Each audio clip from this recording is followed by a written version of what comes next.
Alright, welcome to week 24 of my Self-Important Magic the Gathering show. This week is Mardu, that is the color combination of white, red, and black. That's the order I chose to say him in. Let's get right in it with our first commander. As you can see, I already have my 37 lands.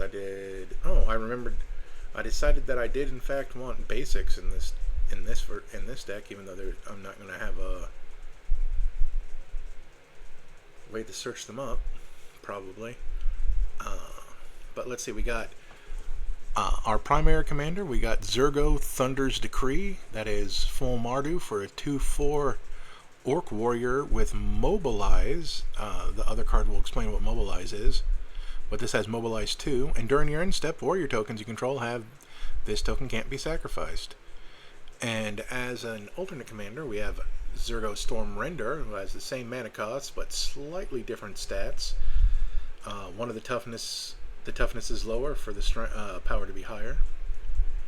And it only has Mobilize 1, and Mobilize is whenever this creature attacks, create a tapped and attacking 1/1 red warrior creature token.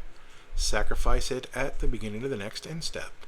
And whenever a creature token you control leaves the battlefield, it doesn't have to die, it can be exiled too. You draw a card if it was attacking, so, you know, since he's making a bunch of 1/1s, it just means that if it gets blocked and died, you draw a card. Otherwise, each opponent loses 1 life. I.e., if someone does a board wipe. I guess we should eat our vegetables first. Let's eat our vegetables first. Oh, see, this was me getting our lands. The good old Arena of Glory to give stuff haste. So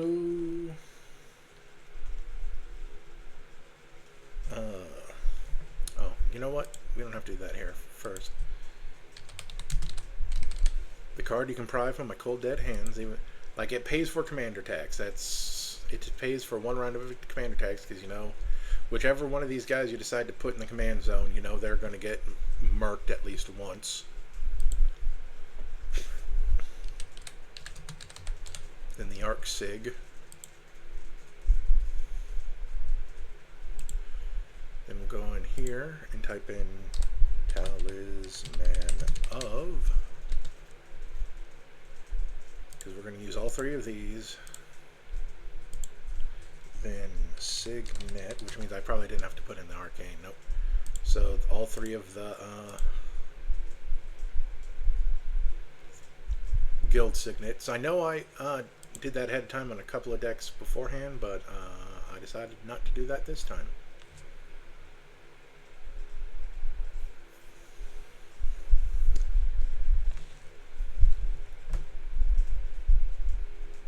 It all really depends on how much work I did before, or if I failed to do a recording and started over. So that's 8, and I'm going to go to my document that recommends how many cards. Okay, so 2 more pieces of ramp.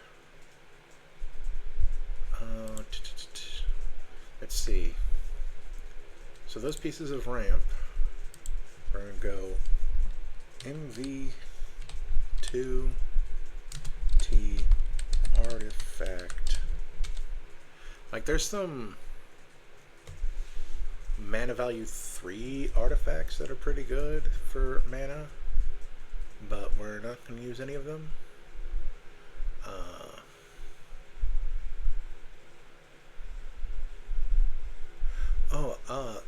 We're not putting in Altar of Dementia. Actually, wait. Let me check something. That would have been a non-bow. I was thinking of Ashnod's Altar and Phyrexian Altar, but with our commander out, we can't sacrifice our creature tokens. Arabella the Abandoned Doll is actually kind of funny for this, because if we actually have a decent number of mobilized warriors out, this thing can put in some work. I know that's not the ramp we were looking for, but like while we're here,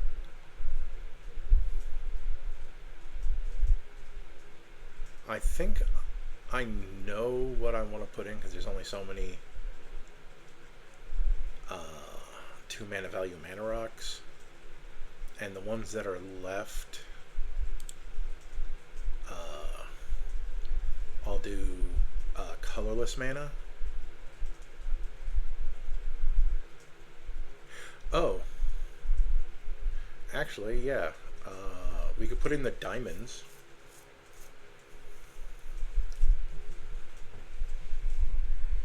We could also put in Cold Steel Heart. I forgot that there was like way more.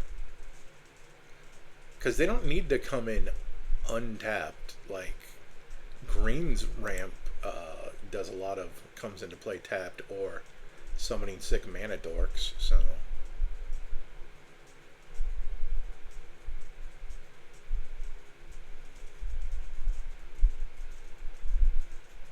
You know what, we're going to scroll to the top. I'm going to go to EDH Rec. I'm just curious to see.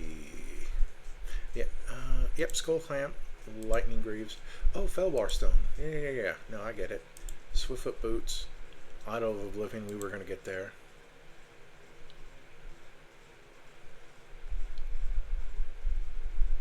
What is Infantry Shield? Hold on.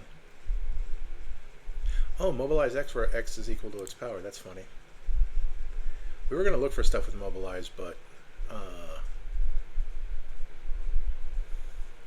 yeah, Felbar Stone has a decent chance of tapping for a color we need, since we're a 3-color deck. So that puts us at 9 pieces of ramp. Oh, and it comes into play on tap. That's nice. I'm going to put in Thought Vessel, actually, is the last one. Thought EV. On, just for the off chance that that maximum hand size part matters.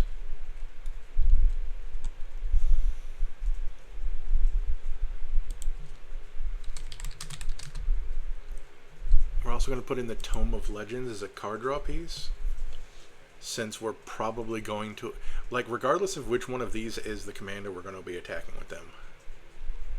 We are also going to Mirror Shield and Mithril Coat, all down here in protection. I'm not sure if we're going to put in any of the like other stuff, like the Whisper Silk Cloak or anything else that would make him on one of these 2 unblockable. Actually, who am I kidding? Going over here. T artifact O be blocked. No. Oh, wait. What is this? Oh, Pocket Slip Runner is neat, but not really what we're going for. Brotherhood Regalia, since it equips legendary creature for 1. Ward 2 isn't as good as other things, but that's fine.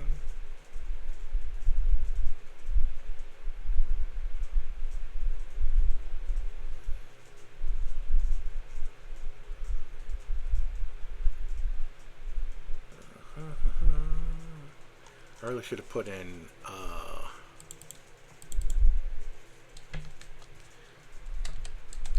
equipment, because a whole lot of stuff I didn't care about showed up. Psychic Paper, Prowler's Helm, because walls are still rare enough, I think. Must be blocked is the exact opposite. And Whisper Silk Cloak.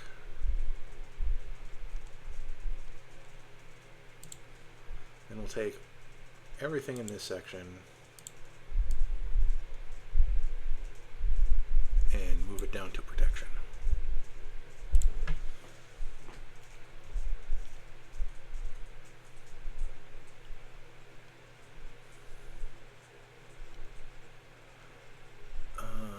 Let's see. I just thought of more draw stuff. O, power, O, draw. Hopefully this will get the things that I want.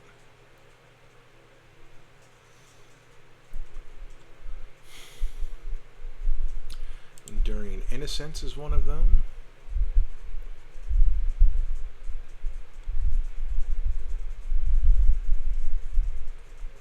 Mentor of the Meek, even though it's limited by mana value. This is limited to once per turn anyway, so...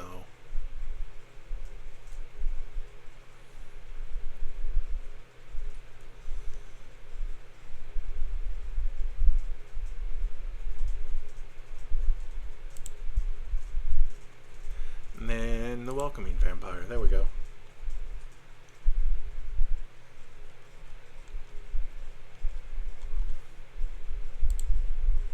So now we have 6 pieces of card draw out of 12 what recommended.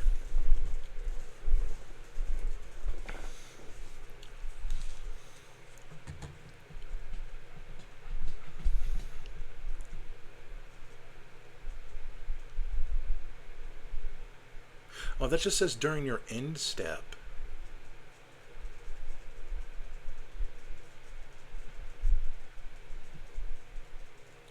So I could have done both of the altars, but I'm glad I went in the direction that I went instead.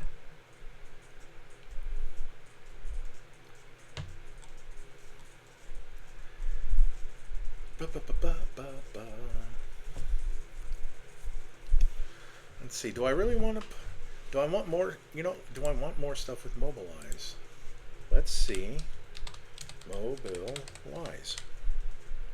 Oh, there's another creature I want to put in here, but I don't remember their name. Mobilize X for X number of creature cards in your graveyard. Well, that's probably going to be greater than 0. Oh, there's only 14 cards in here. And one of them we know is an equipment. Because it's right over here at the end of this first one. Mobilize 2. Ooh, attacking tokens have Death Touch. That's neat anyway. Vigilance and Mobilize 3. This thing's just a pile of hilarious since it's an 04 Ox. Flying Mobilize 1. Whenever a creature or another, this creature or another creature you control dies. So that's some aristocratic stuff, but mobilize. We're not going to lean into aristocrats too much. Mobilize 1, and then this thing can be sacrificed to damage a creature. Shock Brigade has Menace and Mobilize 1, that's fine. Reigning Victor has Mobilize 1, and when this creature enters, target creature gets +1/+0 and indestructible on of turn. Doesn't have Flash, but that's fine, I guess. Death Touch and Mobilize, and then you get a little Surveil right there. The Voice of Victory had Mobilize 2. Oh, it has Mobilize 2 and is what is it, Grand Abolisher? And it doesn't, and it's a Grand Abolisher with, I think, different power toughness, because I think Grand Abolisher is a 2/2. And it also is not double white pips, so that's handy. Oh, another thing. Oh yeah, 2 more. So we're adding 14, 13, only 11 cards. And this has Mobilize 1 and power equal to the number of creatures you control, so it's a minimum 1/3 because it is also a creature we control. Give me my stuff trample would be nice. Yeah, okay, no, that was fine. I don't have a problem with any of those cards. We are going to rename this category to mobilize. And then anything besides my alt commander that has mobilize. Although I guess we could have just put them all into tokens.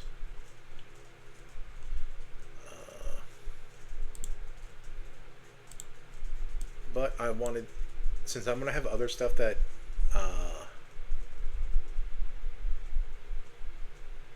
that'll deal with tokens, I kind of still want mobilize to have its own section. So 12 things, 11 creatures, and 1 piece of equipment.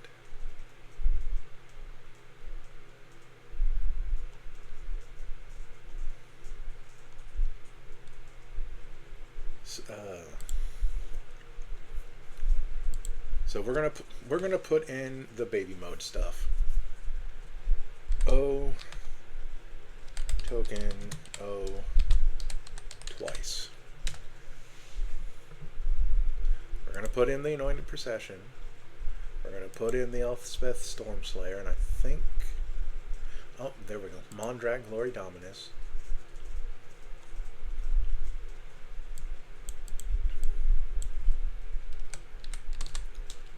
And then 3.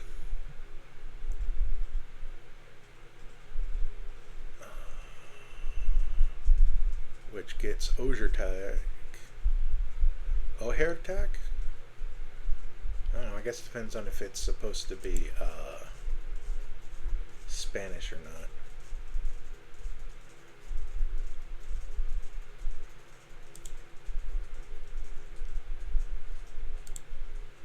There we go, that's all of that, and that should all be in tokens.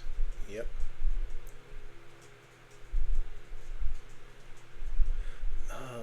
Let's see. There's another creature with this effect.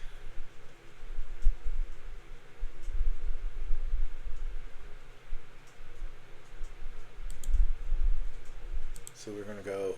Oh, I don't remember. All I know is I vaguely recall it probably being a lady.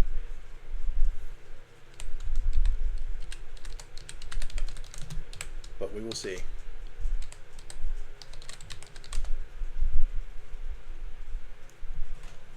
Garno, Blood Fist of Kel. That looks like a cool muscle lady to me. Whenever another creature you control dies, but this one's dies specifically, not leaves. So,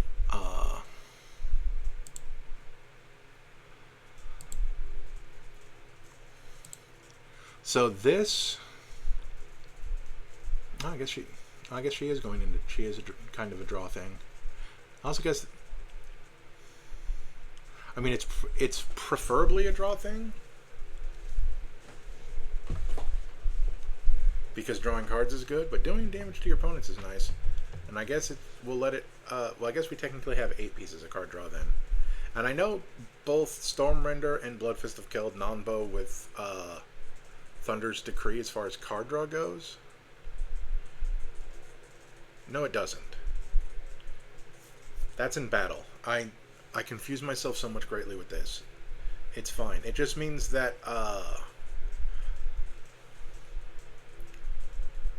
It just means that I don't do the damage at end step because they don't get sacrificed.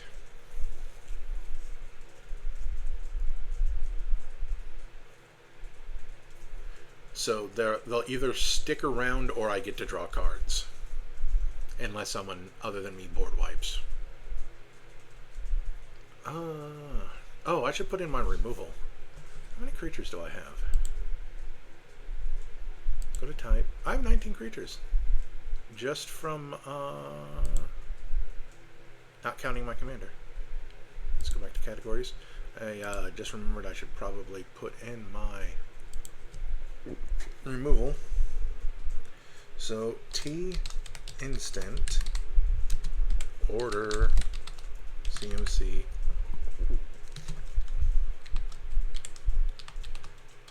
destroy target or exile target.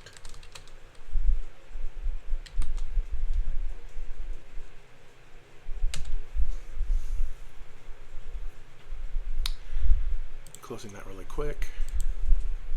Settle the wreckage, because we know I like using that even though it only affects one person.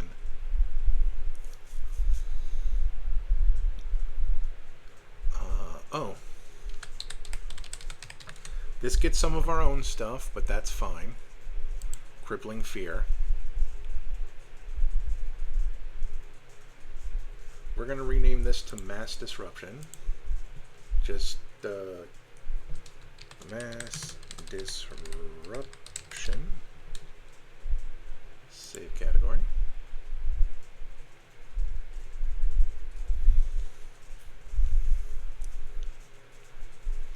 Crippling Fear, if you don't remember, it gives -3/-3 to all creatures that are not of a specific creature type. So it will hit a lot of our own stuff.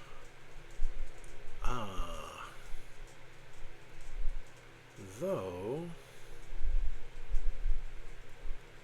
I notice, that's very interesting.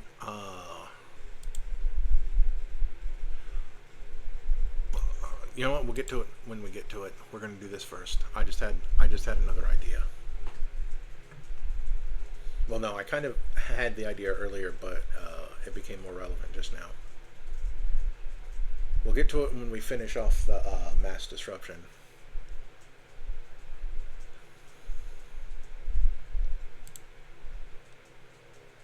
I probably could just type these in, but you know, Path to Exile, Swords to Plowshares.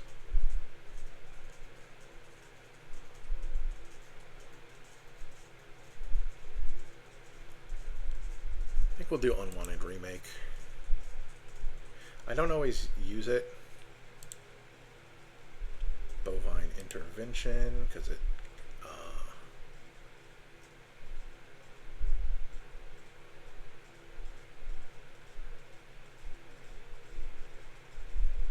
I kind of abruptly aborted two different thoughts at the same time. That was weird.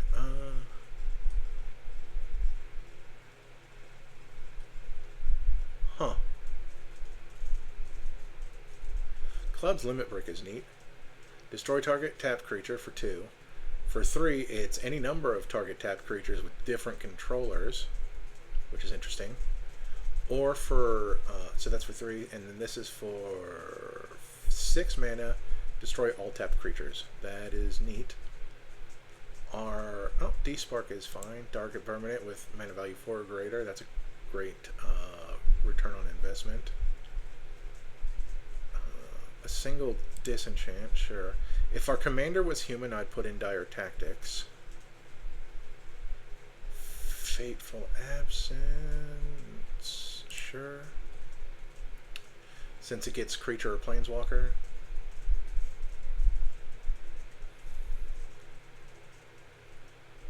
Artifact enchantment or planeswalker, sure.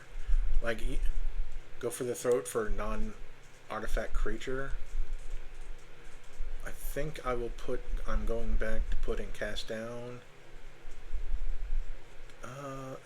No, we probably will have enough removal that we don't need cast down. It hits non-legendary creatures if you need a reminder. Heartless Act hits creatures with no counters on it or removes counters from a creature. Infernal Grasp, you pay 2 life for it.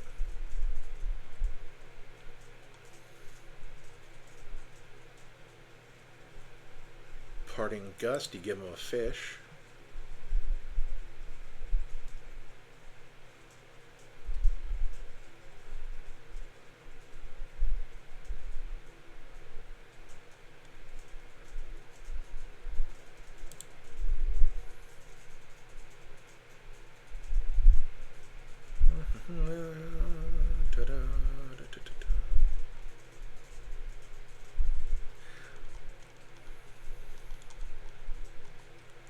I realize I missed one way back in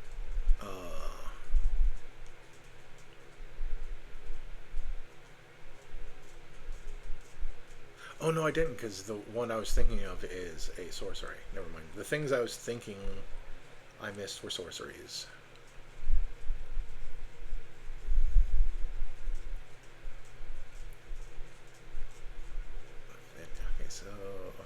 miss anything?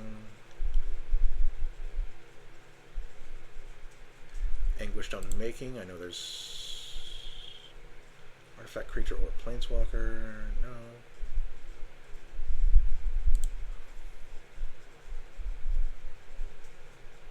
Fenestrate is a great flavor for a card, but I don't like its limitation on a card that costs 3 mana.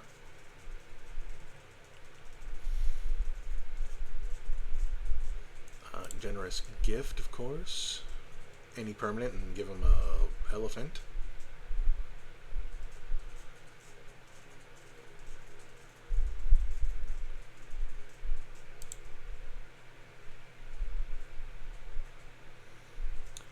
It is great looking through this and like seeing power creep in action.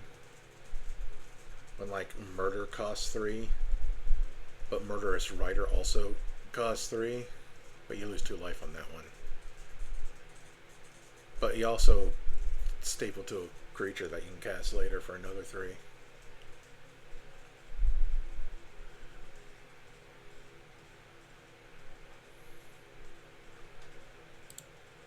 Stroke of Midnight.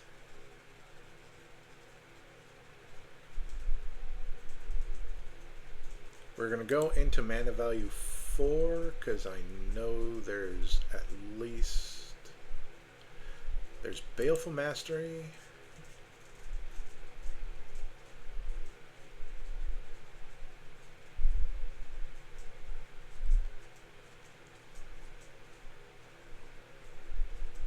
I've got my...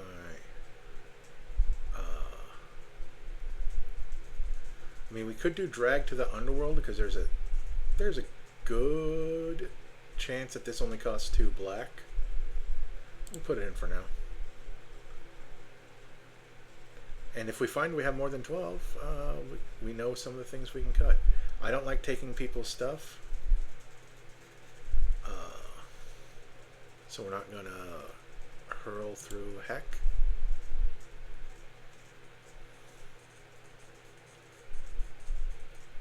Unless I forgot something, there's only one more card that we're going to grab. And it's Utter End.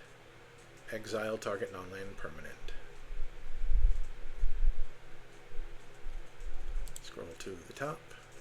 Close this down. See how many pieces of removal we grabbed. Oh, we have 17 pieces of single target removal. We could safely remove 5.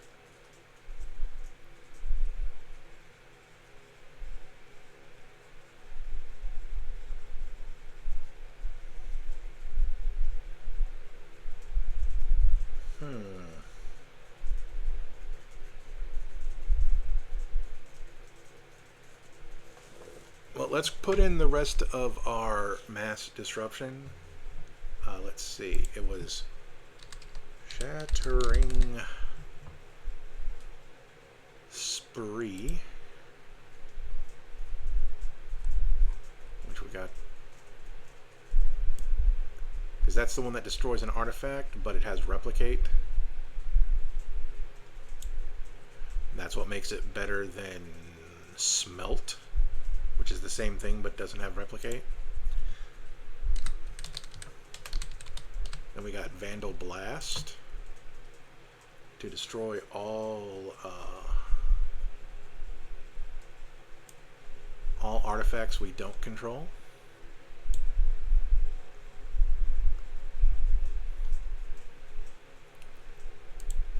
Then Heliod's Intervention to either gain life or destroy some number of artifacts and enchantments.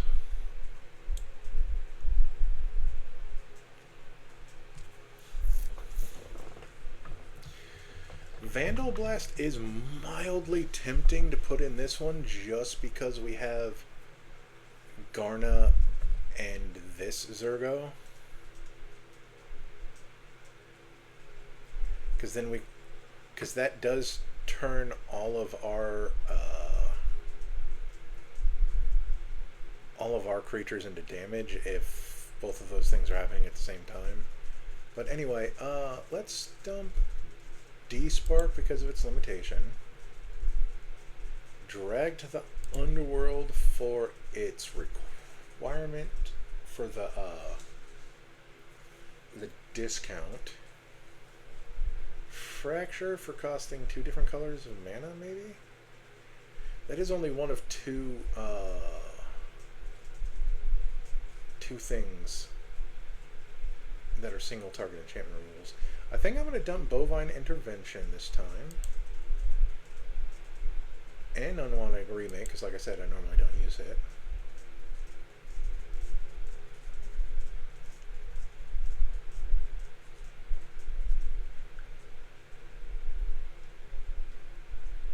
Everything Anguished on Making down gets non-land, Baleful Mastery. That's an exile effect, which I still like better. It does allow them to draw a card, but I think I'm fine with that. Also, we can just hardcast it for 4 if we have nothing else to use our mana on.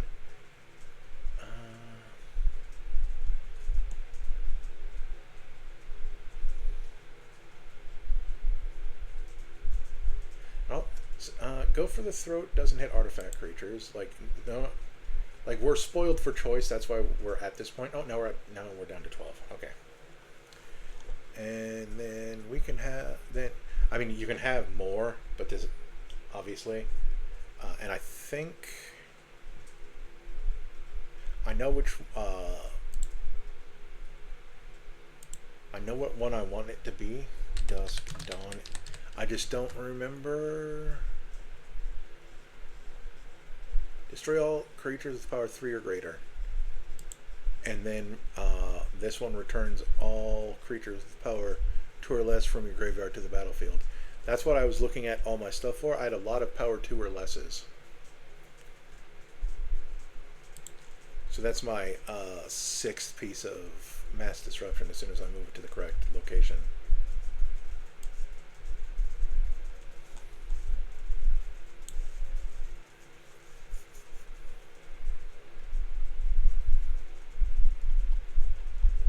Wow, and that actually put us at 99 cards. How many creatures do we have?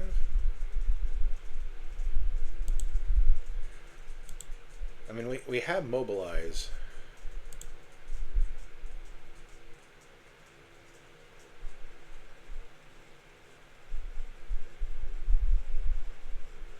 Very interesting how quickly the deck filled up.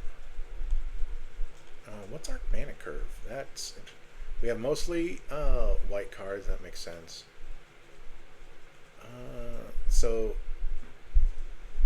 because of the way my brain works, I would love...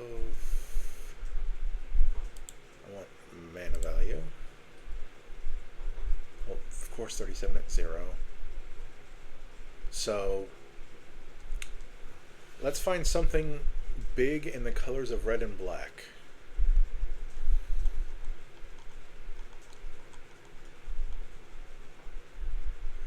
Maybe I'll dump Settle the Wreckage for Vandal Blast. I mean, not Vandal Blast, but Blasphemous Act, because it's funny.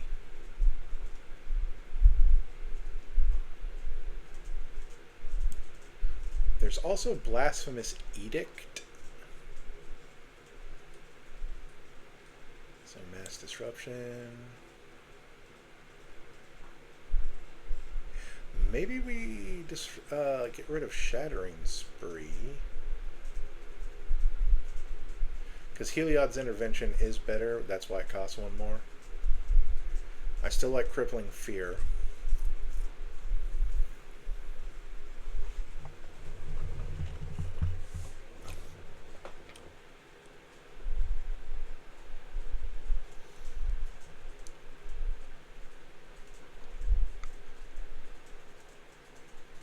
And I like Dusk Till Dawn because it destroys like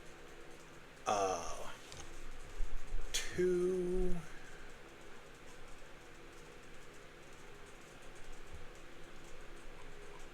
there's an someone down in tokens. 2, 3, but we can change that back. 4, 5, 6, 7, 8, probably 9.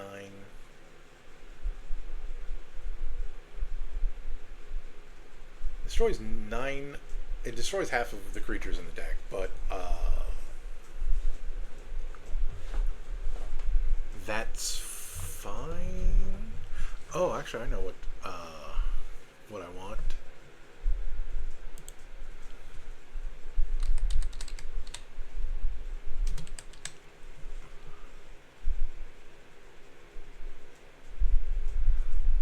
The Lothwain Virtue. And it probably... Oh, it put itself in recursion. At the beginning of your upkeep, put target creature art from a graveyard into the battlefield.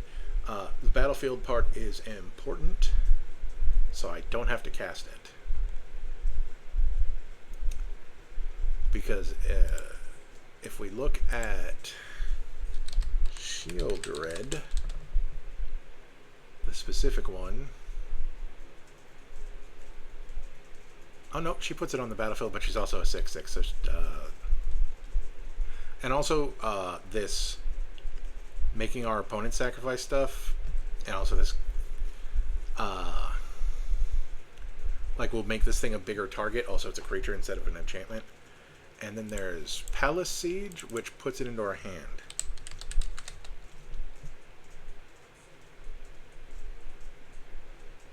Which means we have to cast it again.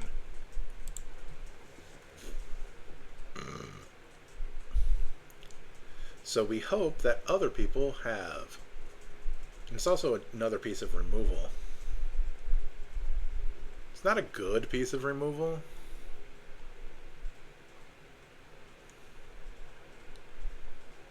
Like, I wouldn't put Lothwain Scorn into a deck by itself, but since it's a sorcery. But yeah, I like what we did here. Oh, we didn't get more card draw, so we're at 7 out of 12.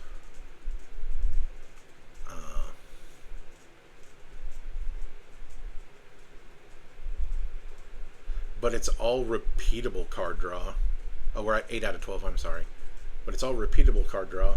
And technically you can call this recursion card draw. So that's 9. This does not do anything that I can BS into card draw.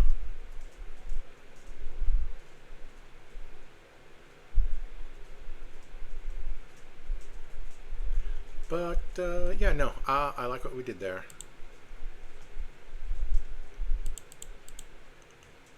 We're just going to call this Mardu mobilize and just be incredibly lazy.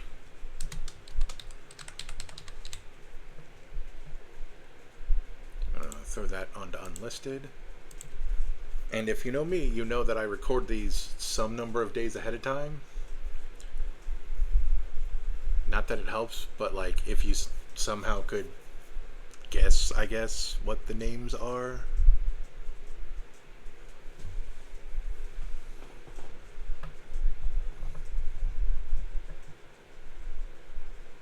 Actually, no. I'm just reading what unlisted means, and now you wouldn't be able to find it.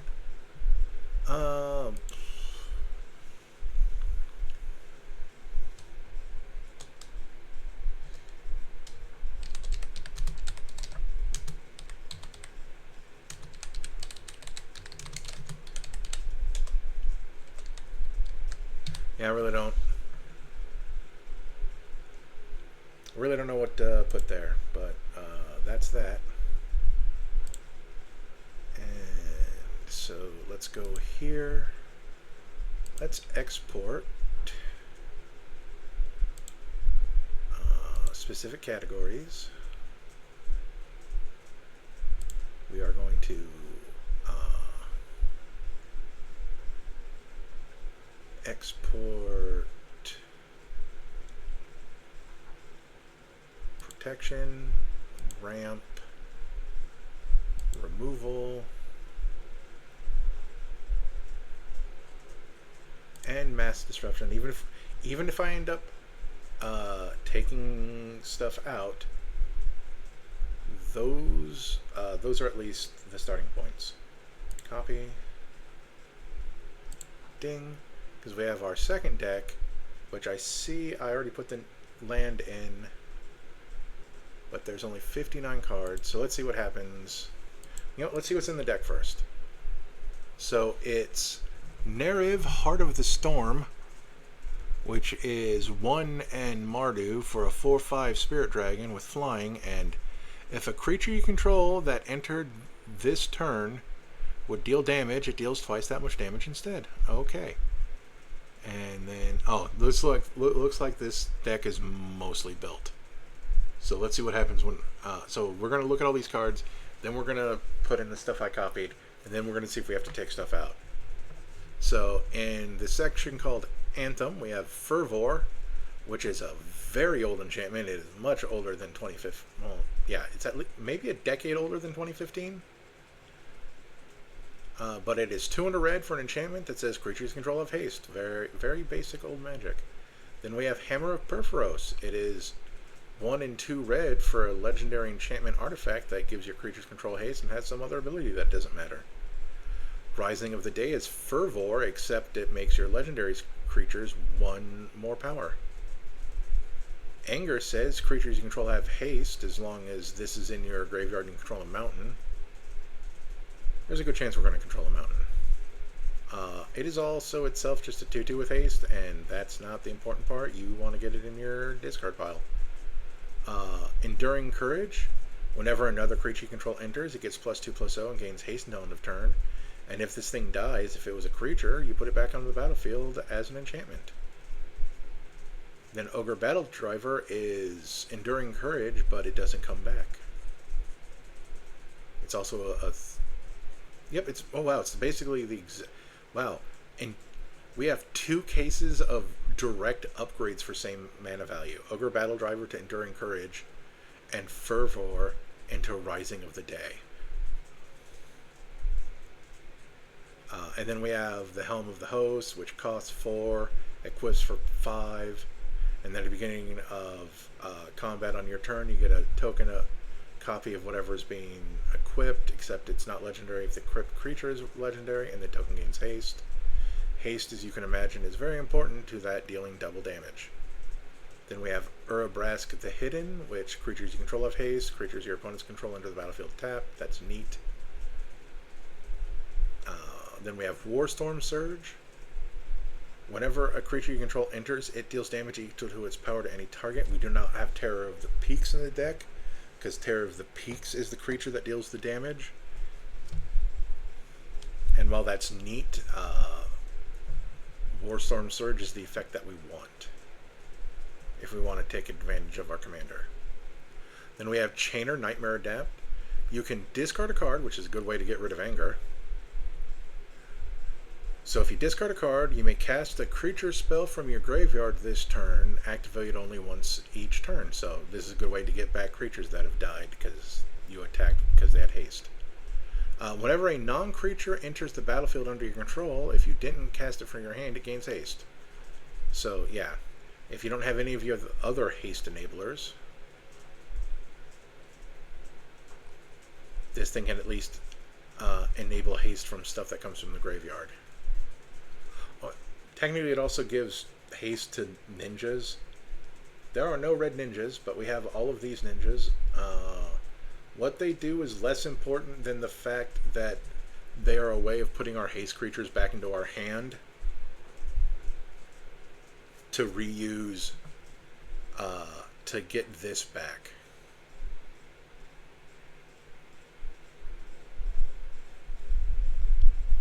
Since the stuff has to enter this turn to get the effect. So we're going to go from the bottom to the top this time. So Ink Eyes, Servant of the Oni. Whenever it deals combat damage to a player, you can put a target creature card from that player's graveyard in the battlefield under control, so that's neat. The Shadow Walker doesn't do anything. It's just a 5/5. That's 15 damage with the effect. This thing destroys non-black creatures the defending player controls when it deals combat damage to a player. Ninja the New Moon doesn't do anything specific, but it has 6 power. That's 18 damage. This has lifelink. That's neat. This gives another thing indestructible until end of turn. That's happy. Although I guess it can give itself indestructible, but since it's obviously not being blocked. Throat Seeker gives our ninjas lifelink. We only have 11, but that's still neat. This has double strike, so that's cool. So that's 12 damage. Skull Snatcher takes cards out of their graveyard. Nezumi Prowler gives another creature death touch and lifelink until end of turn. Or itself, I guess, but only the lifelink would matter at that point. And then the Silencer, if it deals combat damage, you can discard a card, which is another good way to get rid of anger, to destroy target creature or planeswalker the defending player controls. Well, I like all of that. So, like, our thing is to play, basically, the first, just to do a whole lot of damage the turn stuff comes into play. Though, I realize that that with 11 ninjas and all of this, and with the stuff that we're going to put in, we have more, though I guess if we end up having to hardcast our ninjas, that's what all this other stuff is for. Or if we bring them back from our graveyard.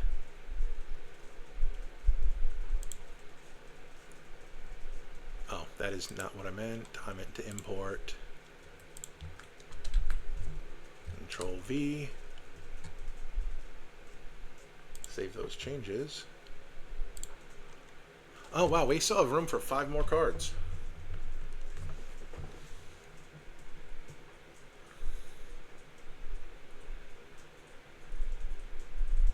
I'm going to come up with the name right now.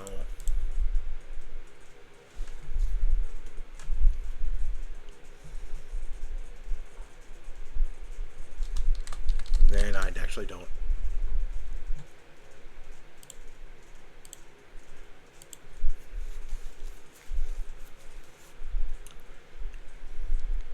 Like, I want to say something about Blitzkrieg because that's kind of what they're doing a lot of damage as soon as they show up, but it has nothing to do with the Blitz mechanic.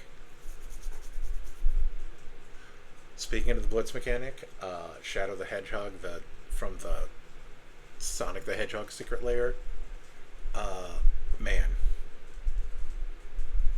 I don't care if it's CDEH viable or not. That's not the realm I play in.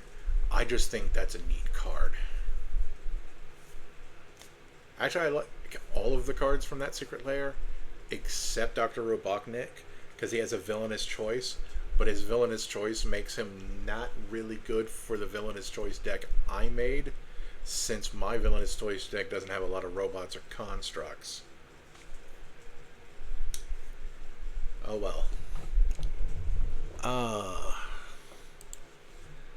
Do the big damage the same turn creatures enter.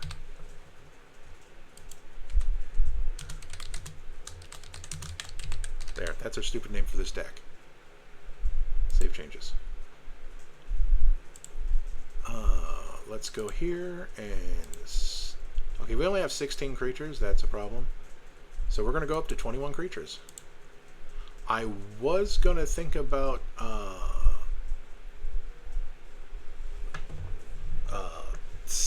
Fire Emancipation and City on Fire.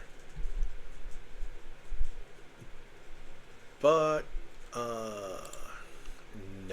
We're going to go to EDH Rec because I think it's going to recommend the things I was going to look up anyway. Let's go to Creature. Mardu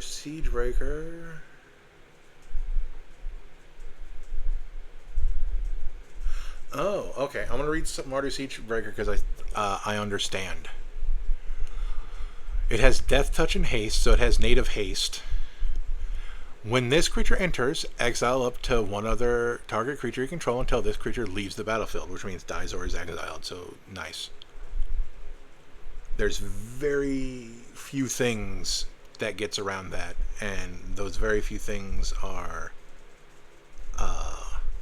imprisoning it on the moon, making it phase out, or I guess tapping it down.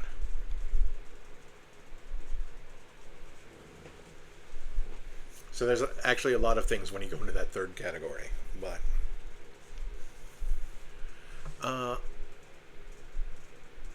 and then whenever this creature attacks for each opponent, oh, and I just realized Myriad is really good for this deck.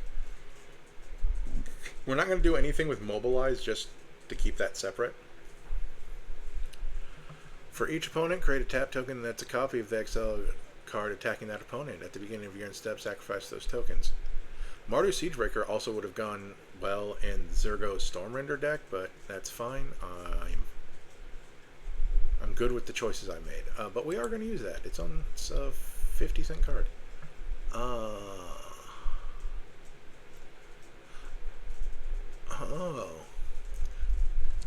Aurelia, the war leader. Sorry, I need to take a sip of something apparently.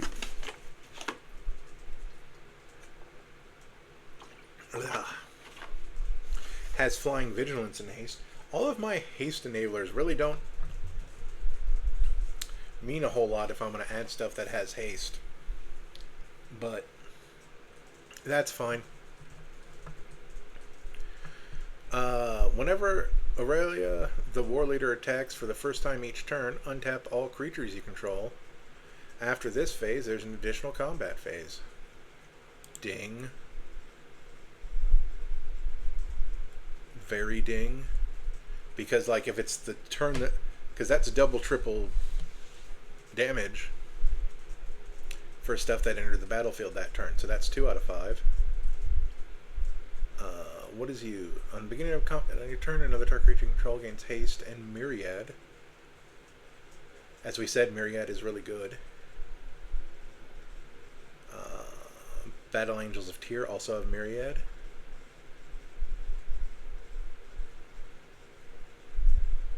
It also has this wild series of effects.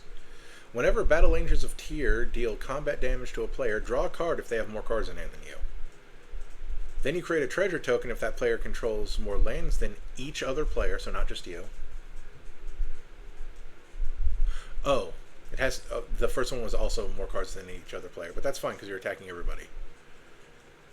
So you can draw up to 1 card, get up to 1 treasure token, and gain up to 3 life. Assuming there's not just a wild amount of parity. Not parody, parody. Yeah. And it doesn't have haste.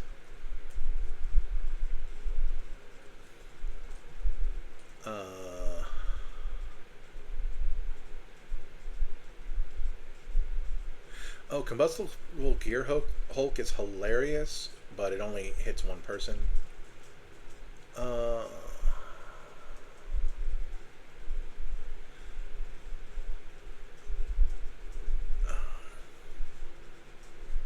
Gisela? The thing I hate about the letter G and the letter J in the English language is that they share pronunciations. So I don't know if that's Gisela or Gisela. Blade of Goldenite. Flying First Strike. If a sorcerer deal damage to an opponent or a permanent opponent controls, it deals double the amount of damage. But it also prevents half to us. So this is a doubler and a halver. It costs 7 in colors that are not known to get a lot of mana, but that's fine. That's 4 things that I put in. I kind of know what I want the other one to be. Well, technically, I know a bunch of other things I wanted them to be. But, oh, Ishin would have been interesting for the mobilized deck, but we're still not. We're not putting that in this one either. Because I thought I was gonna put in the Dominus. This is good, but she dies. Like, she gets to attack once.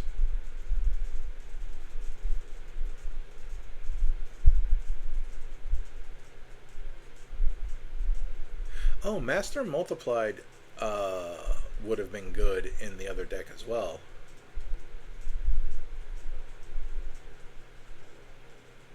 Since it's a backup for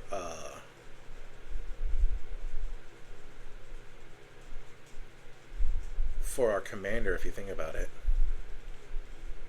Like, this legend rule only applies to Master himself. So I'm going to put Master in this deck.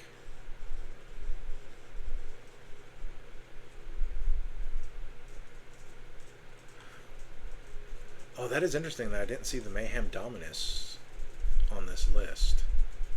Oh, wait, no. Mayhem Dominus is non-combat damage. Okay. So, yeah, no, that's the 6.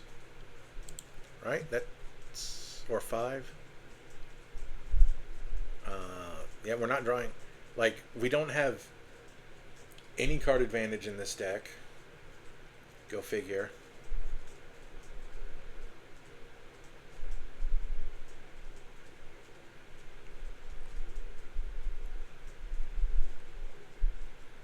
That's just kind of a thing I do sometimes.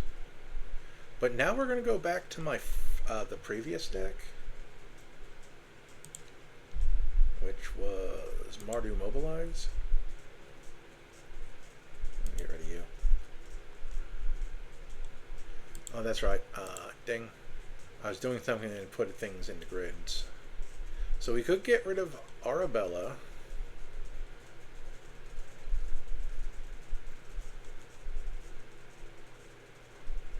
Or we can get rid of our recursion. Though that does let us steal from our opponents as well. Boy, that would also be good for the other deck, because it's at the beginning of your upkeep.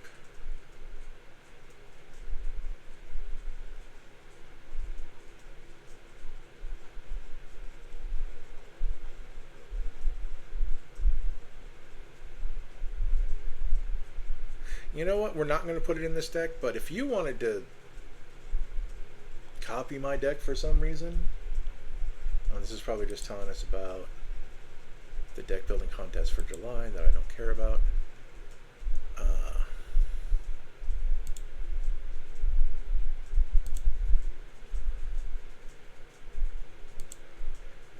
So we're an hour in. We built 2 decks. I feel good.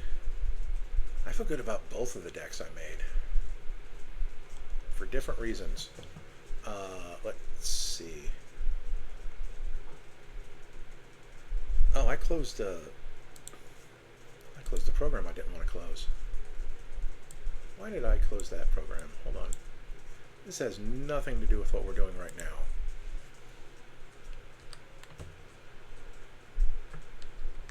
Okay.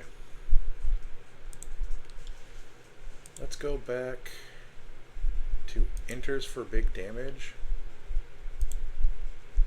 Actually, now that I'm back over here, I think I'm going to get rid of my evasion.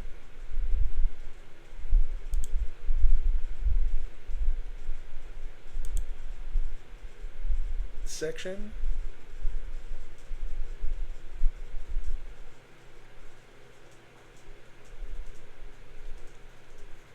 Let's look at my protection. I'll keep Whisper Silk Cloak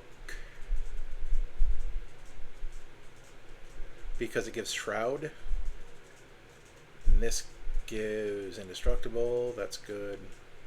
The boots, the shield, the lightning greaves. Yeah, those I'll keep.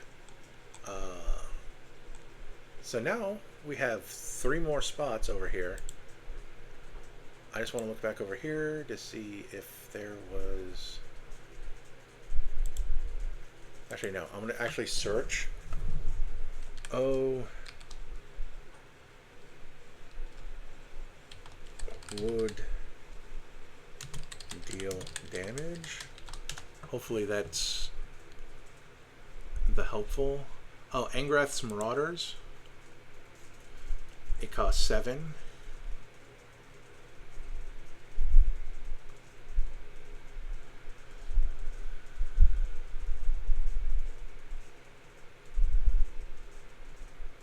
Ah, the good old Circles of Protection. Actually, now I do feel like I can put City on Fire.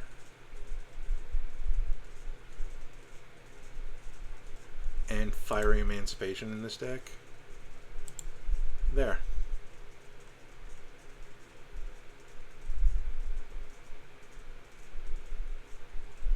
Fiendish Duo is good, but it's kind of objectively worse than Angrath's Marauders, because this doesn't say permanent.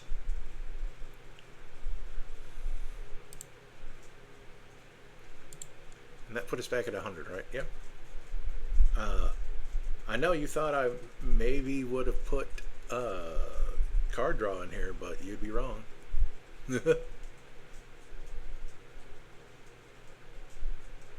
Yeah, because Angrath's Marauders also costs 1 more. But the other one has first strike and is a 5/5 instead.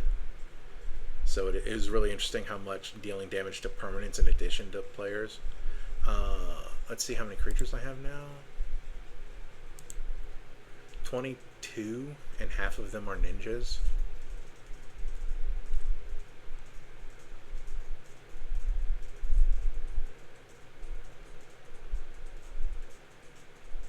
You know what?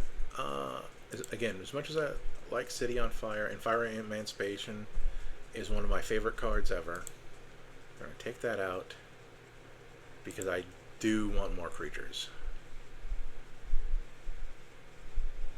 Type.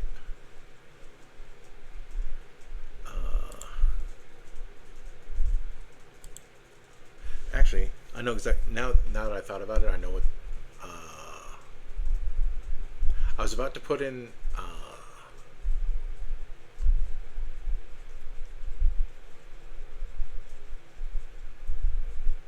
the Fiendish Duo. Maybe I'll take out Angrath's Marauders, because that puts us back to 97. Puts us back to categories.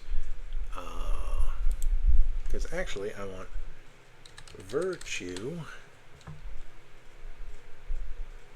of Persistence,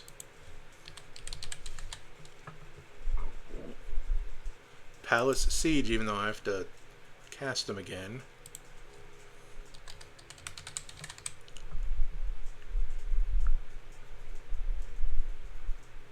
and Shielded the Whispering One.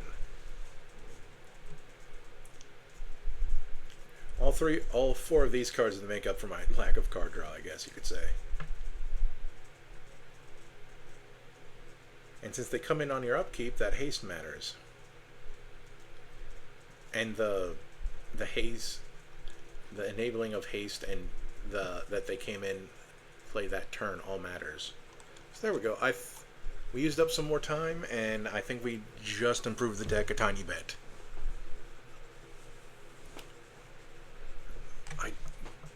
I don't have any other Mardu decks ready, so we will just type in the word Mardu. We'll just make it unlisted ahead of time. I don't know what commander it'll be. I didn't say this at the beginning, but you might have noticed I actually like the color combination of Mardu. If I do my top 10, because there are only 10, shards and wedges, Mardu would probably be near the top. Because I think I mentioned I really like Orzhov. It was the very first color combination I ever played, back before it had a name, and they just called it black and white. And I have a soft spot for Boros, even though I don't think it's very good. Like, when on Boros week, I was happy because I made non-equipment decks that day, even though that's like their big thing. And then I really liked Strixhaven because it was like weird graveyard stuff with artifacts, which was really cool. Lorehold being the Indiana Jones School of Archaeology. That was great. And then what's the other one? And then and then some Rakdos, just to give it some mustard. T legend T creature color exactly equaling red, black, white, and then order CMC, because that part amuses me. Like, I probably have these in a folder like marked for specific types of weeks, like if it's a typo or some other theme. So what do we got? We got Altair Ibn Laha Ahad. Sorry for butchering most of that. I know it's Altair. That's the only part that I've ever heard said out loud before.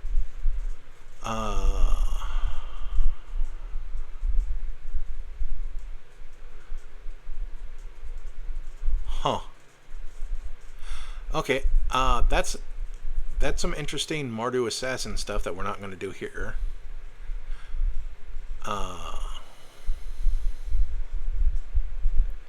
And then we have Mardu enchantments with Ghen. That's interesting.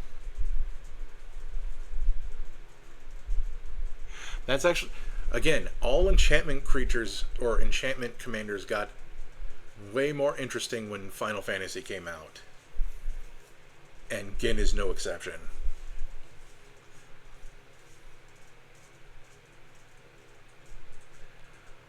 Oh, especially with the ones that are in white. And yeah, especially Knights of the Round. That's my favorite one. So yeah, you know what? We're just gonna do Ghen. We're gonna see what we're going to set as commander, because yeah, we're gonna see what we can do with that. And then we are going to import.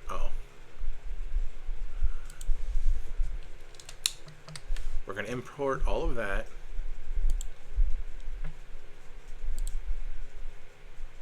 And then we are going to get rid of these.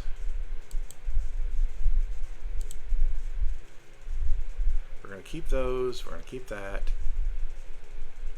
We got all of that. And then we're going to go back here.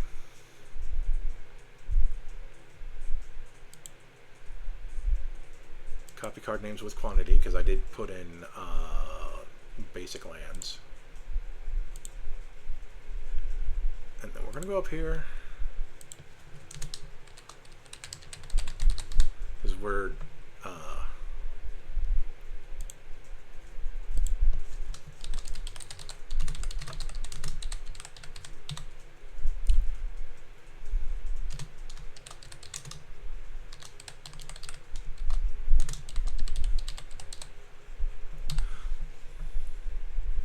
that's really it. Knights of the Round and summon Bahamut. Don't, like, we're gonna need discard outlets, maybe mill. So there's probably going to be a lot of Final Fantasy VII cards in it, which is fine because it's been out for like a week. And then we go into import again. There. So now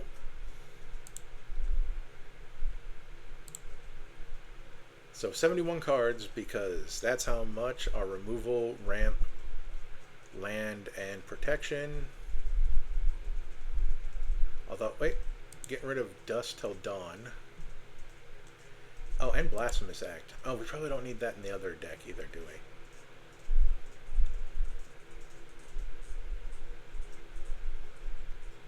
You know, we're fine with that in the other one. As long as we have that Lock Thwain enchantment out, we'll get our stuff back eventually. Oh, we don't need Crippling Fear either.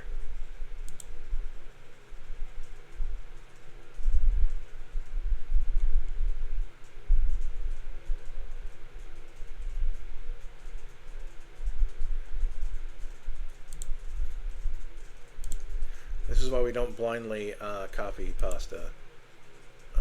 So, where are you? Oh, 19 pieces of removal. Because of something. Oh, because Warstorm Surge. Boy, that's multiple counts of single target removal. I'll call that as mass disruption then. So we're going to get rid of this because we don't need it. You know, I am going to get rid of Blasphemous Act. And Crippling Peer. So that puts us down to 16.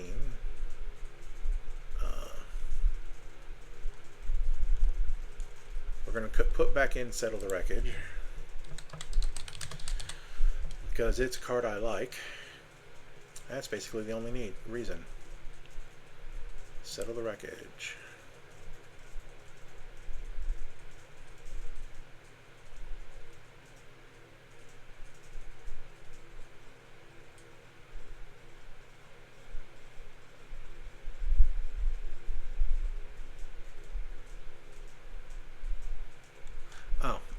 For the other one, we'll put back in Heliod's Intervention.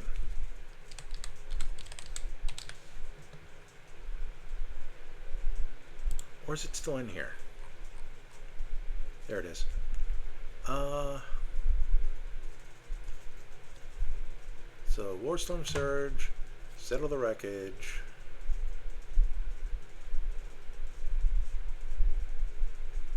Heliod's Intervention, Vandalblast, Shattering Spree. So, we do just need one more. Let's go up here. Let's go into here. And since this kind of card tends to be a sorcery... Oh, yeah. I forgot Ruinous Ultimatum exists because it's expensive.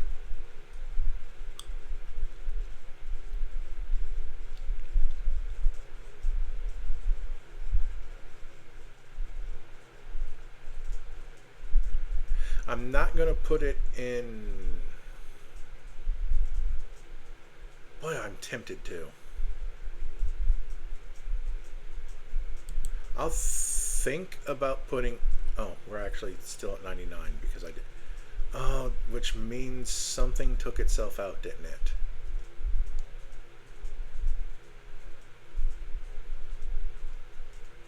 Because that's at 18. That's at the exact number it's supposed to be. That's at 37. Let's do this. Because that's the thing I've noticed. Sometimes cards take themselves out.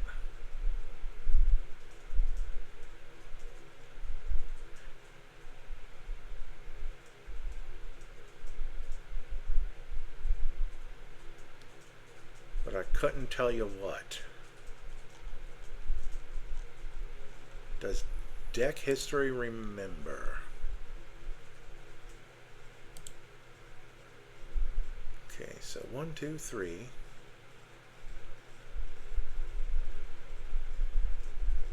Angrath's Marauders. No, I removed that. Was I at 99 earlier?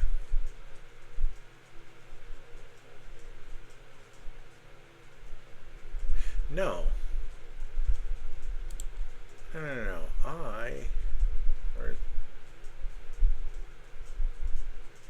Huh. Well,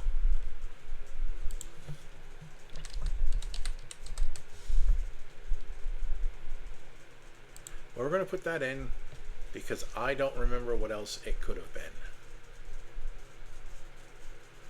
Because we have all 11 of our ninjas. We have 6 pieces of protection. We have 10 pieces of ramp. 4 pieces of recursion. The 2 token things. The 1 stacks piece. 18 pieces of removal. The 1 finisher. The 6 anthems.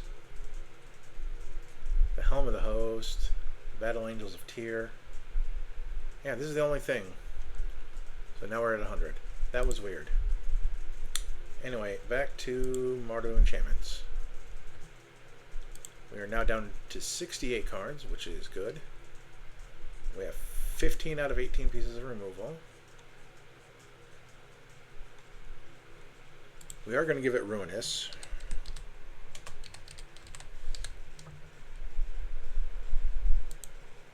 Mostly because I can't think of anything else. Let's go into here. Let's go into EDH Rex. Let's go into Sorceries to see what it says. It's going to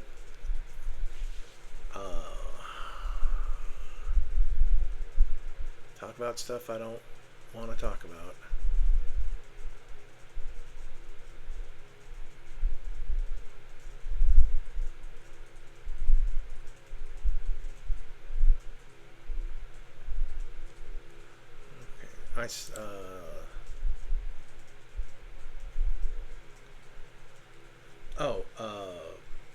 Settle.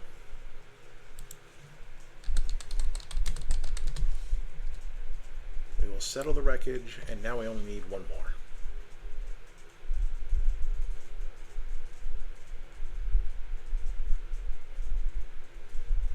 Ruinous Ultimatum, settle the wreckage, Vandal Blast, Shattering Spree, Heliod's Intervention. Just checking myself.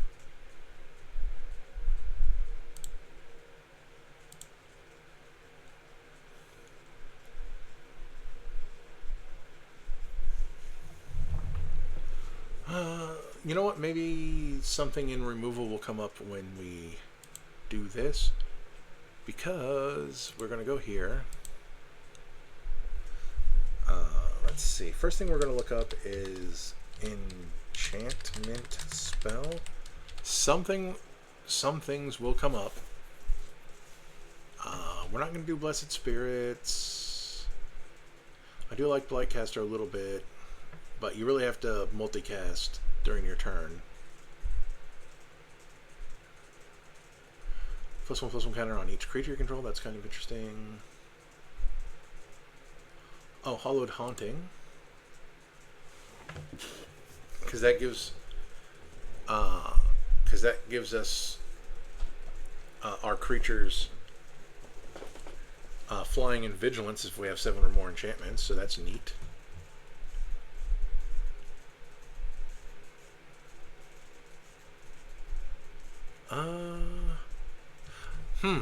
Whenever you cast an enchantment spell, you get an experience counter, and that's an encounter that we, the player, have.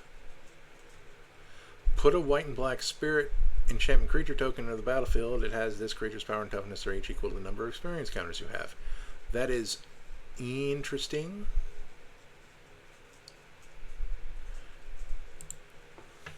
I don't really see that get played a lot. Probably, maybe it's not good, but I'll give it a shot. Actually, you know what? No. I'm going to come back to that, though, if I think it's important. Mesa Enchantress, so we can draw cards. Affinity for auras. If we were doing anything with that, that'd be interesting. Enchantment spells cost 1 less to cast. We're not going to sigil the Empty Throne. I think we're going to dodge anything that creates creatures, now that I think about it.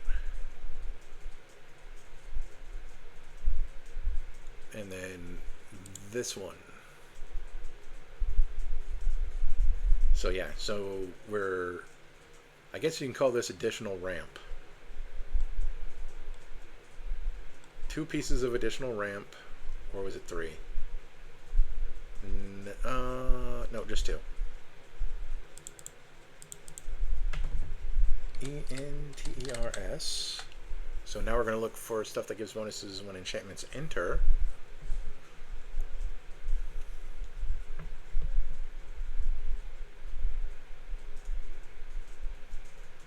Okay, stuff like this will be when this enchantment enters, yeah.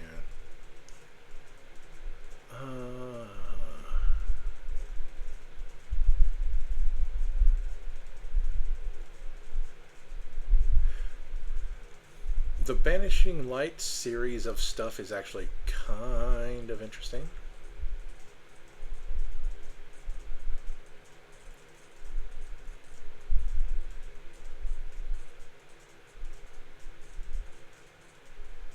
Actually, yes, it is kind of interesting. Okay, so we are going to put in these because when this enchantment enters, exile target non-land permanent an opponent controls until this enchantment leaves the battlefield.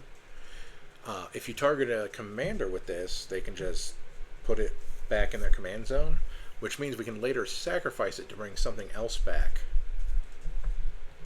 So that's neat. Borrowed time. We're only going to grab the...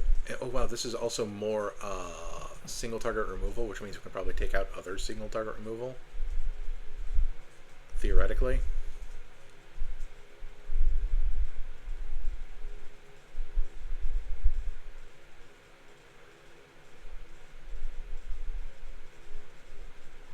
But we're only going to put in the ones that... oh, I should organize this by CMC.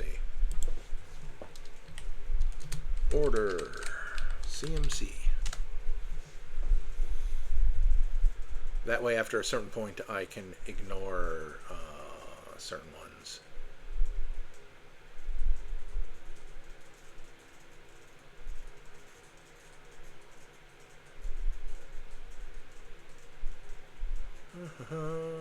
I'm just kind of looking at stuff.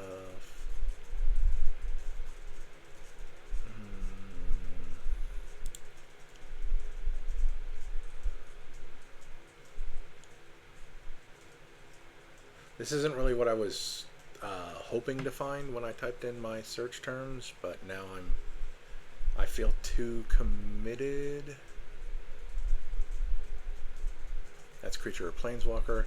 We only want non-land permanent, so it's probably going to be there's going to be at least one more I can think of that'll show up.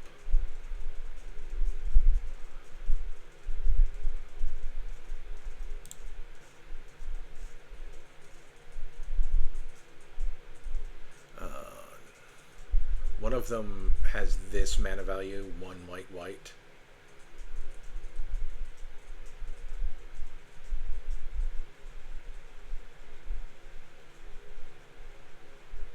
Out of Time is so interesting.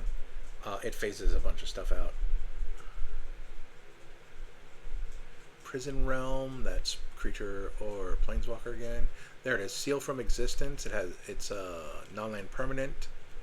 It also has Ward 3, which justifies it having a higher pip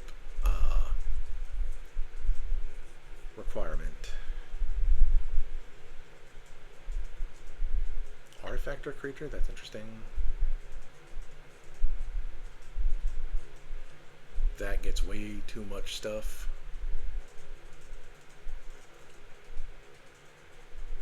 Target artifact creature or enchantment. Artifact or creature.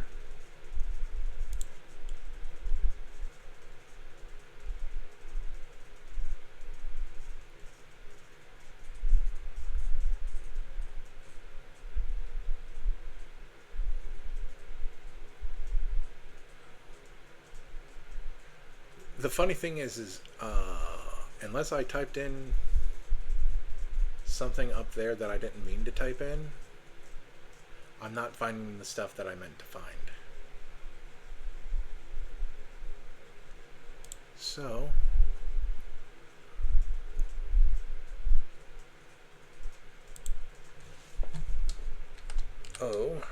Constellation or Eerie. Order CMC. Oh, the U control part.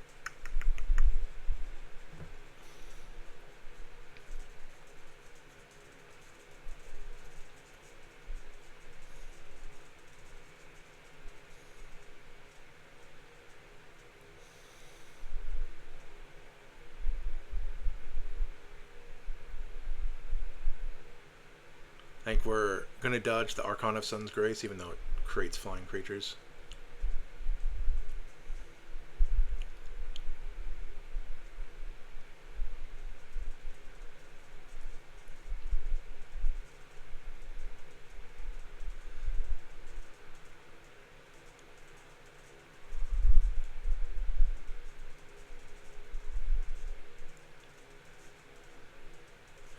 Thoughtful Lummy is so interesting. It makes opponents draw cards, which of course there's way is in black to take advantage of that.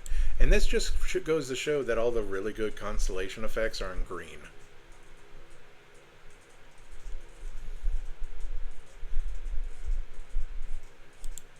Green is such a funny color because it both destroys artifacts and enchantments and loves enchantments.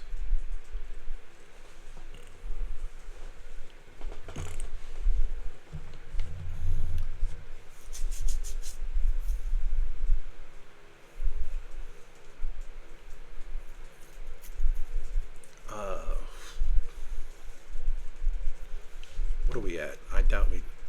First I'm going to hit backspace. We're at 77. I did not add a whole lot of stuff.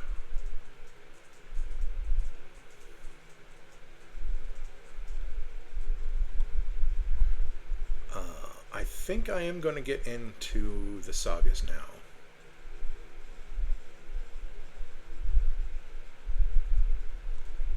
How many creatures do I have? 3 creatures.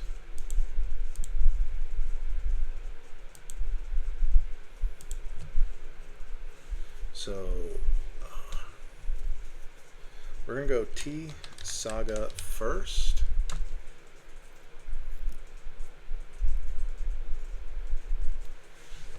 And then I just want to check something. That is not as a sorcery, so you can do that during anyone's turn.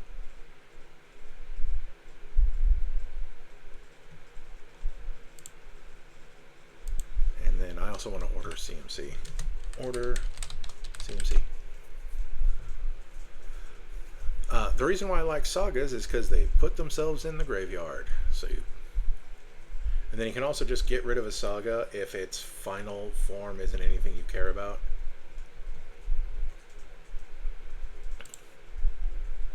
That's right, his mana value is 3. Just gonna go over here really quick.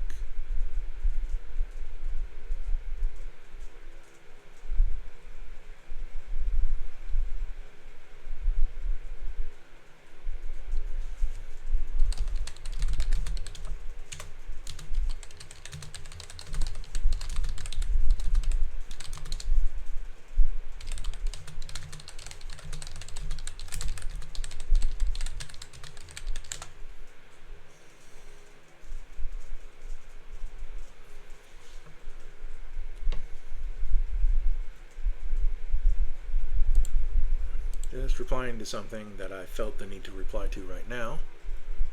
The Life of Toshiro Umezawa.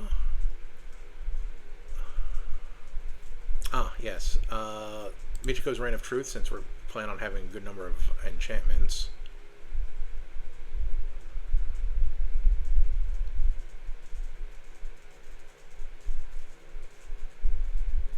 Oh. Brunhilde, there, we kind of have to click this to read this. Okay, it only has 3 chapters, but the first chapter, you exile the top card of your library, and then you can cast it on that turn, obviously, since that's a turn that you put a lore counter on something. But then also, your next 2 turns.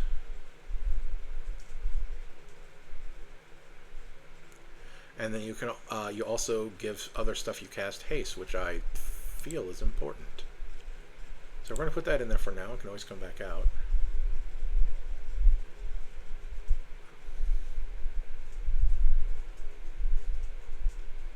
Discard a card, then draw a card. I actually like that. I actually like that because if we have any of our big dudes, we can throw those in our graveyard.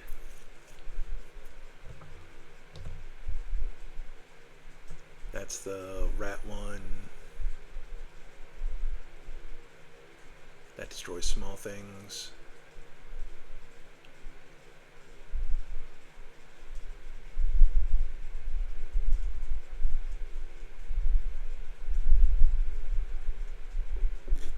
Excuse me.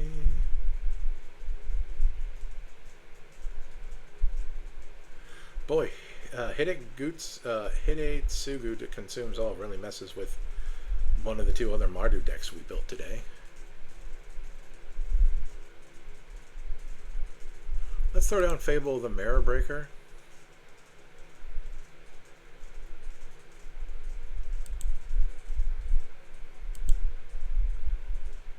Because we can... Because it's... Oh, what's nice about these is they're still an enchantment on this side. So you can always sacrifice them and then bring them back for this stuff. And also it has this discard up to 2 cards thing right there.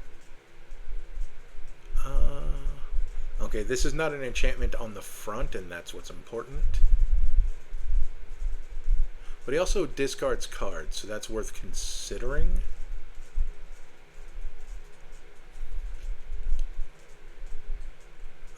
Summon Choco Mod is a decent card. It's a 3/3 that gives other stuff +1/+0 for the fact that it sticks around for so long is also kind of interesting.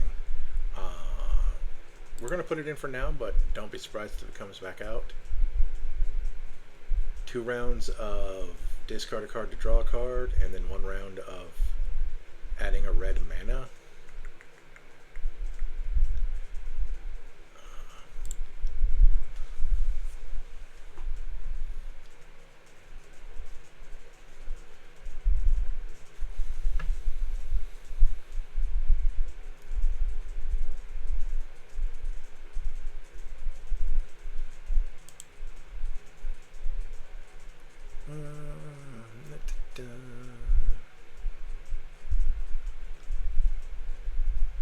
Destroy tapped creature.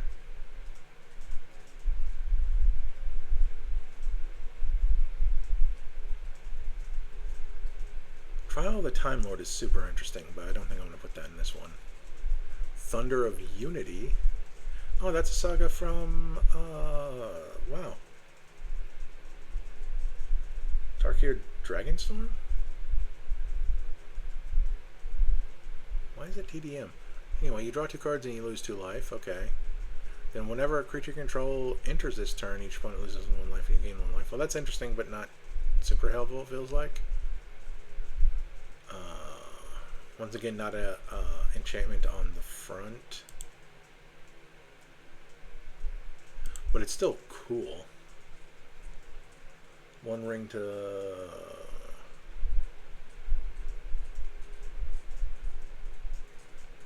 rule them all.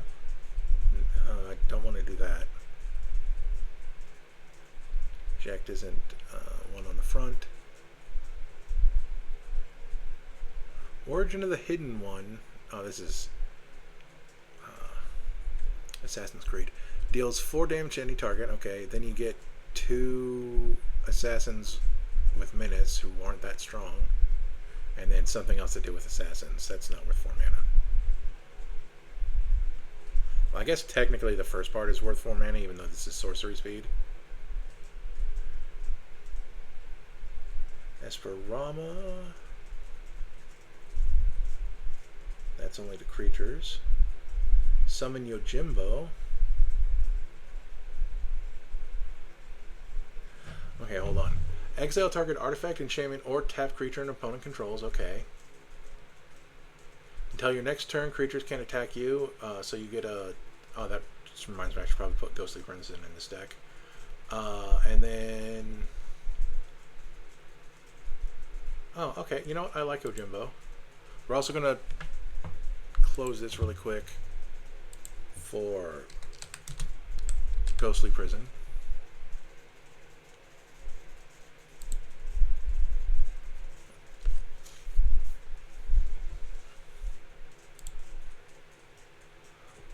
Primal Garuda deals damage to a tap creature. I never get that to work on Arena, but it probably would work much better in Commander.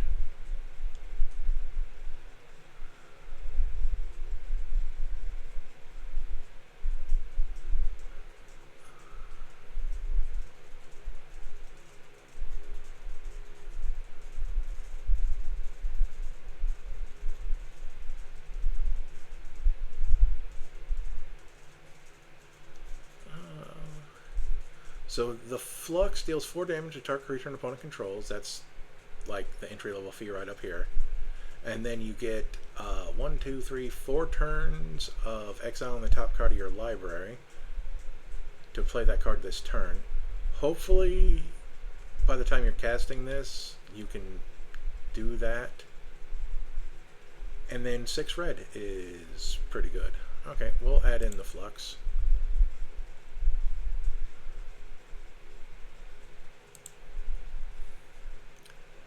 The War Games, Urabrask, Vault 101, Vault 11, Vault 13, Vault 75, Lore of the Last Alliance. Ajani fills the Godsire, gets any creature with power 3 or greater. This gets mana value 3 or greater. So we'll just add both of those because this gets... It does other stuff. That's also, I mean, that's expensive removal. If I see other stuff I want, these are probably coming out. Rowland the Implicit Maze. Summon Good King Mog III.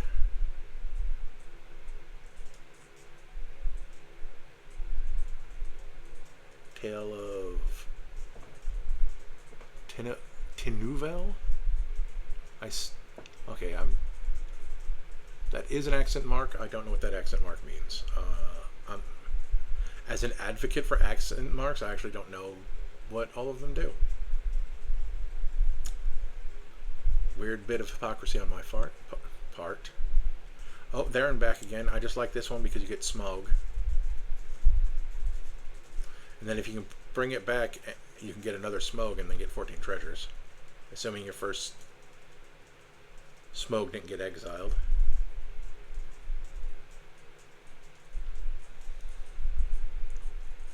The first 3 chapters of this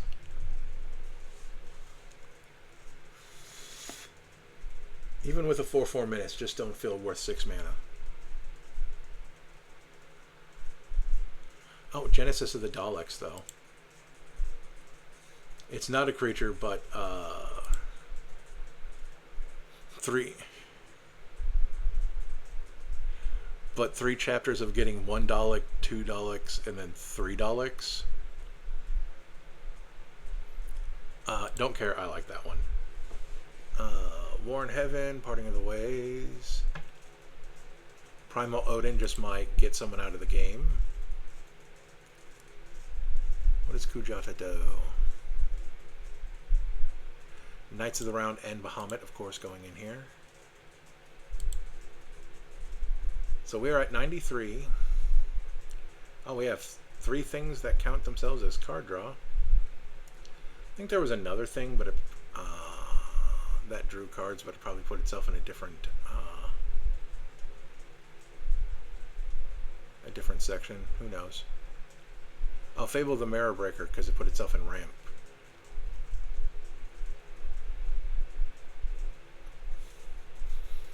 And these things are just creature. Because they haven't been sorted yet. No one's done the work, and that's not going to be me either. Categories by type. I have 10 creatures because all the summons put themselves in that section. Even though there's 1, 2,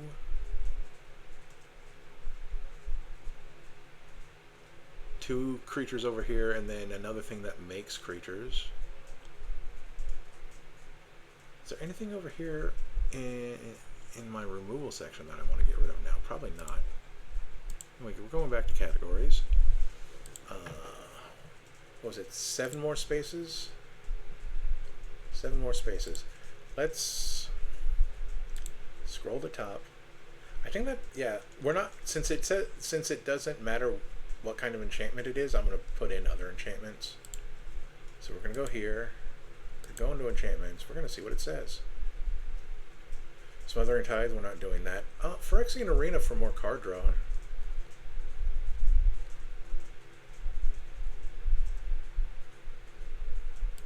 I'm fine with that. Oh, Spirited Companion, I get it. because it's an enchantment we can sacrifice. I get it.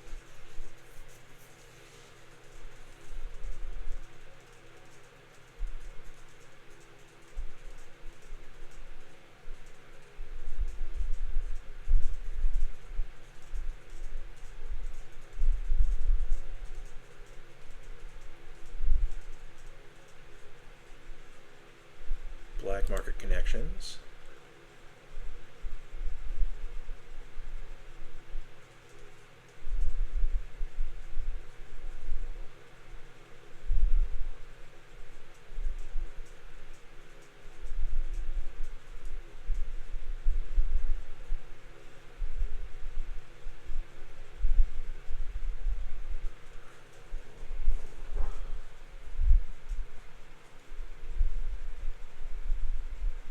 I forgot about Oblivion Ring for the non-land permanent thing.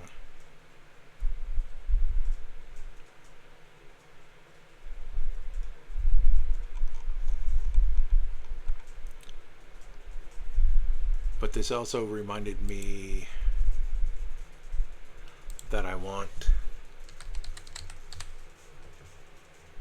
do want Virtue of Persistence. Because it grabs things from other people's graveyards, remember. I don't think I'm going to have enough. Yeah, I'm definitely not going to have enough creatures for Palace Siege. And I'm not going to put in...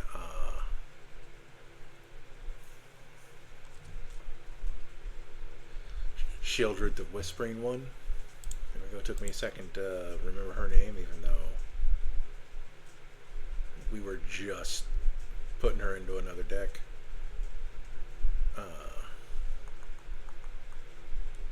Oh, but I had an idea for another thing, for more things to put in this deck, and then I drove it out of my own mind.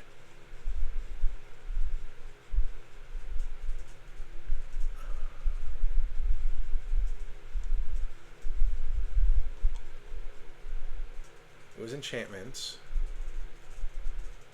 What did the two enchantments I want to put into this deck do? Oh my goodness.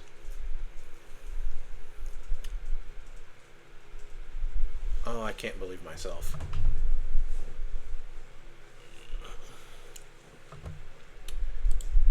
Let's go back in here. Let's go all card types. Go back to enchantments. Nope. Okay. Oh, aha. Archetype. Because I can also take other stuff. Oh, Archetype of Aggression would go really good in one of those other two decks.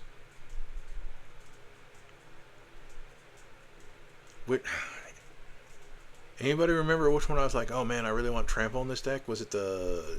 It was the triple damage. It was the triple damage one.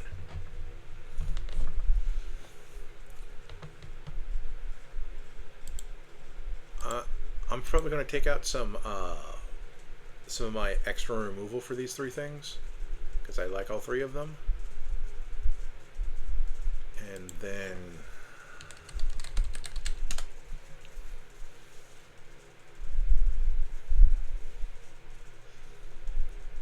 any of these three overlords do I care about?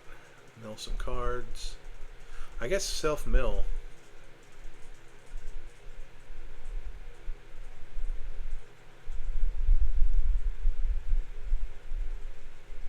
No, okay.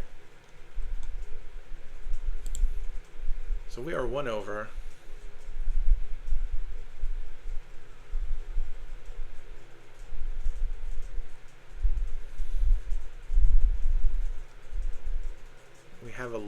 We have 23 pieces of removal, so I can sacrifice some of this.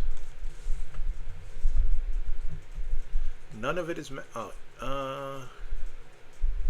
know what? We're going to actually get rid of both of these, because I think all of my other removal is honestly better. How many enchantments do I have now? We have 15 enchantments that are not also creatures, because if we look at that, it's actually like what, 12 more, 11 more. 4. So 14, 13, 12, 11. So we have 26 enchantments.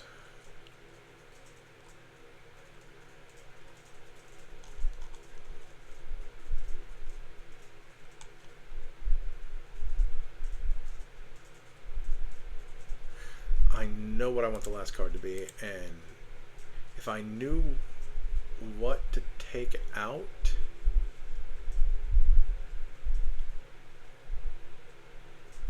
because I definitely still want to protect my commander with all those commander protection pieces, but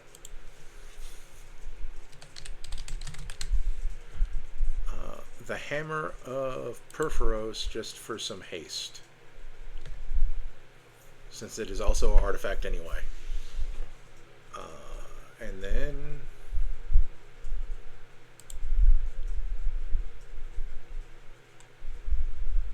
yep, okay, yeah, that's, we don't have as much. We probably really should have more ways to discard cards or mill our own stuff, but that really is like hard against my own values that I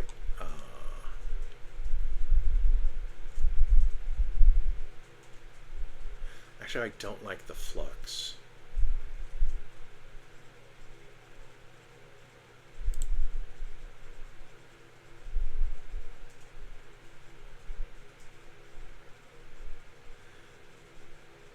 I just realized that if I don't like either of those, because if they get rid of anything I really care about, I'll be sad.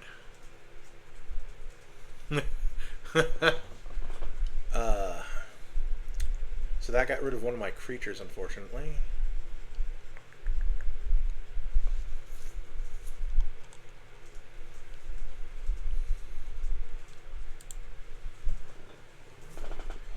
So we're going to go up here. T creature O have haste. What do we have that gives our other creatures haste?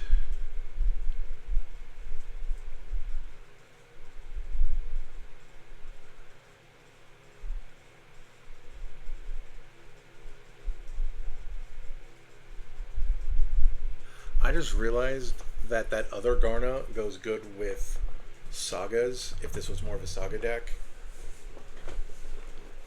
Like if I really wanted to go in and add all of the sagas. I mean, I know it's dies,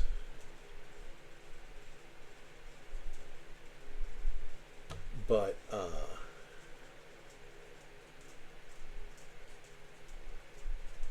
so it doesn't count the ones that flip back and forth. But if I wanted to go all in on all of the other sagas,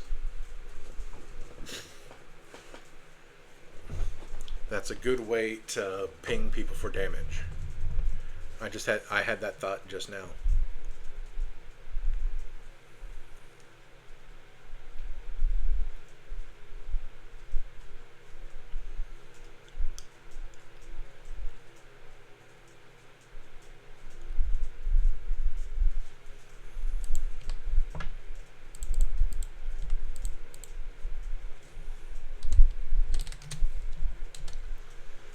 Put have haste, but then I realized gain haste was better. How many? Because I know exactly what to. Only one of them is an enchantment, but that is fine.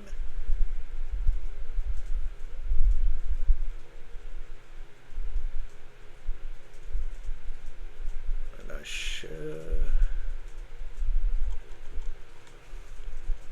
So it'll be gains haste.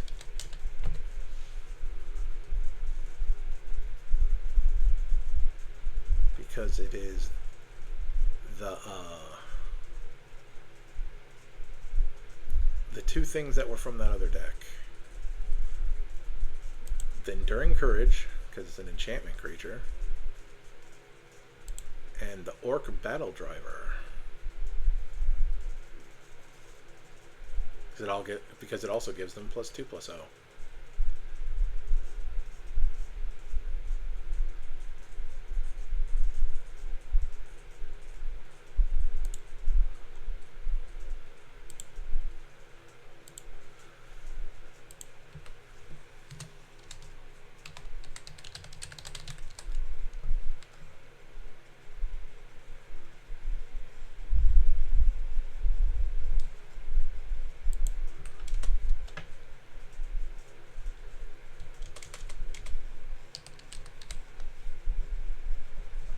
Ah, well that costs 6, so that's ridiculous.